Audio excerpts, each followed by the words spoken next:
Hi and welcome to the Racing Post World Cup 2010 guide. World Cup fever mounting here at Canary Wharf. We're all getting really excited and all right up for it, and joining me today to discuss all the big issues are Tony Cascarino, who played in the World Cup of course, not once but twice, and Mark Langdon, the Racing Post's football expert. So let's go straight on with the show, and the big question of course, who is going to win the World Cup this year? It's not a one-word answer, Tony, but who is absolute top of your pile? Absolute top of my pile is Brazil. I think, you know, with the way that Dunga plays, a very organised outfit, a team that a continuation really of what's happened in the Champions League this year, where Mourinho had been so successful. Dunga won it in '94 with being a player that played in a pretty negative approach from Brazil. I think they'll be the ones to beat. There's some great flair teams, especially the Spanish, that would be very, very dangerous against anybody in the world. But I still think Kaká's been injured nearly all year, been in and out. I think it was when he signed for Madrid, he'd never looked quite right. And I think you'll see a different Kaká time the World Cup comes. Someone did suggest that the players that have a fairly quiet domestic season can often come alive in the World Cup. I mean, have you seen that in the past? Well, you can be I mean, you know, we always look at the other scenario. A player's had tremendous. I can remember Euro '96. Zidane was amazing in France. Turned up in England, he was rubbish. And everyone was saying, how can Juve pay so much money? Look what happened after. Vialli, I remember back in '90, what an amazing year he had. Didn't turn up in the World Cup finals, and Scolacci came in to be the man for Italy. So yeah, I think players in different seasons can turn up and be a lot fresher, have an edge about their game. But let's make it clear with this Brazil team, they are not the classic Brazil of old. They're not flamboyant, are they? They're really, really mega functional, aren't they? They're rigid. Their two fullbacks will get forward. I mean, having Alves, certainly you can't stop him for love nor money going forward. But what they have is a style that will be, I mean, with Lucio at the heart there, you know, the horse stops everything and doesn't look like anybody's going to get past him. With that setup, and especially with a very physical, tall Brazilian team, they've got flair with Kaká, Robinho. So I personally think you're going to have to break them down. They've won a lot of games to nil. So, you know, a team of Brazil's quality can keep clean sheets. You've got to be fearful. Sure. Over to you, Mark. I like the other joint favourites, Spain. I think that they are just the best team in the world, and I expect them to carry that on come the World Cup. They've lost once in 3 years, and that was a total fluke in the Confederations Cup against USA. We know that can happen in knockout football. You know, you have a bad night or a deflected goal and it's all over. But I think if the true Spain turn up, then the rest are playing for second spot. And who will be their superstars? How will they actually go and win it? When we look back on a Spanish triumph, and I'm with you, I'm hoping that is the case. You know, which aspects of the side will we look at? Or is it just all-round I think it's all-round. I think Casillas in goal is as good as most. I think Cesar, the Brazilian goalkeeper, is probably just above him at the moment, but he's not going to let anybody down. I like the two centre-halves, Piqué and Puyol. You know, for Barcelona, the last 2 years, they've won the treble and then they won the league by record points. It's not everything going forward through Messi. They still have to defend. In midfield, I mean, you've got Xavi, Alonso, Silva, Iniesta. Well, their second choice midfield would be better than most. Well, yeah, I mean, if you look at sort of Navas and also Pedro, I mean, Pedro is a starter for Barcelona, probably about 22nd choice for Spain, which goes to show. And then up front, I'm not that concerned about Torres because he's not actually the most important player for them. It's Villa up front. He'll score all the goals. He's Mr. Consistent. And then Torres, he has some really crazy games where he can be terrible, looks useless. And then one moment of magic, as we saw in Euro 2008, he was quiet until the final, and then he won it. I think if you've got the consistency of Villa and the brilliance of Torres, it's the perfect combination. I mean, I must admit, I think in all the time I've been watching football, this is potentially the best international football team I've ever seen. I just think, you know, if you possibly, with the exception of Arbeloa at left back, I just think that they've got 10 world-class players on the pitch and another half a dozen on the bench. So they're going to be so difficult to beat. And I just think that they might just absolutely dazzle everyone. I think the confidence they got from winning the Euros 2 years ago will be really key. But people are talking about the knockout draw being quite tough. I mean, the way the market suggests it will be Portugal in the last 16, then Italy, then Argentina.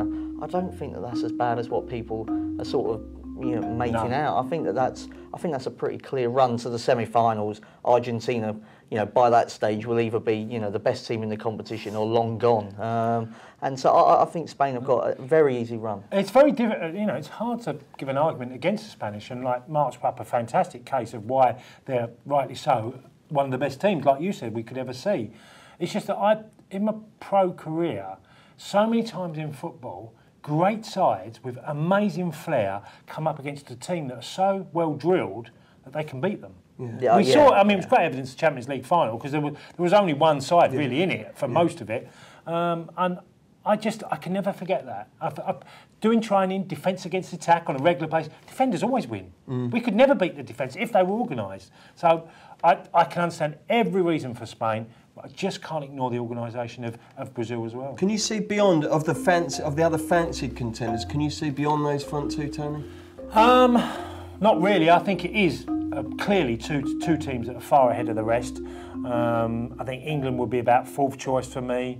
The Dutch, if everybody's fit, will give a few problems because going forward, defensively, I'm not convinced about the Dutch. Goalkeeper, I think that Germany, I would lay Germany for fun. I can't have them for fun. Their back four was so static last time I watched them, and I think they give goals away.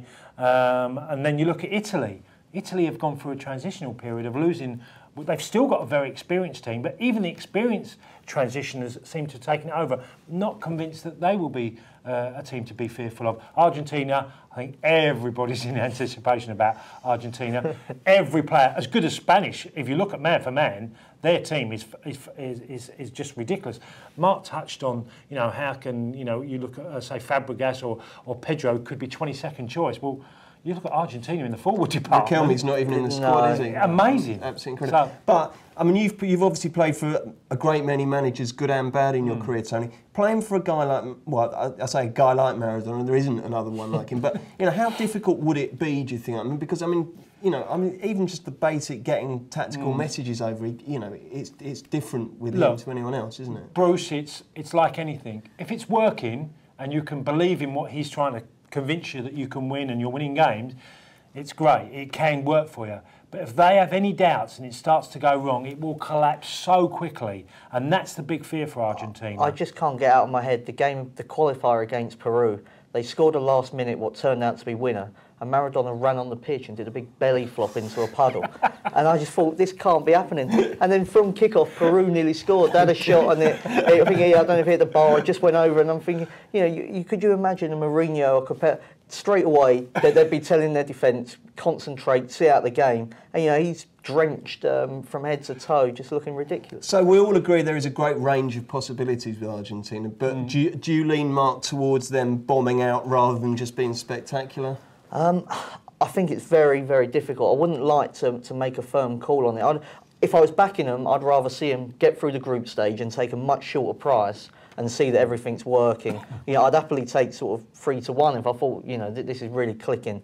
My suspicion is because on talent, their best 11, if they're all functioning properly, is not far behind the other two. I just feel that once they come up against a team that can sort of play against them at a similar level, then the manager's experience of a Spain or even Italy or Germany even, I could see that just being too much for them. Fair enough. Well, listen, I mean, on the outright front, I personally think it is Spain or Brazil. I really can't see beyond those two. I mean, looking further down the list, everyone always says, well, who's your best long shot? I mean, apart from Greece in Euro 2004, there's no point looking at long shots for me. But is there anyone down there that might just do that kind of real smash and grab job? I think I'd go along the lines there might be a team that will produce a big surprise. Because you do get big prize semi-finalists, don't you? Let's exactly. look at Sweden and Croatia. I mean, Paraguay in '98 done very well and only lost in a knockout golden goal against France.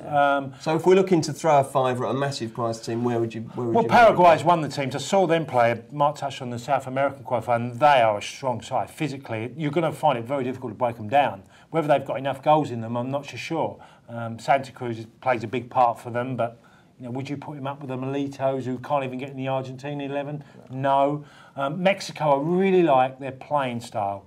When I saw them against England 2 weeks ago, I was really impressed by their movement of every player in their team and thought that they could give a side a lot of problems.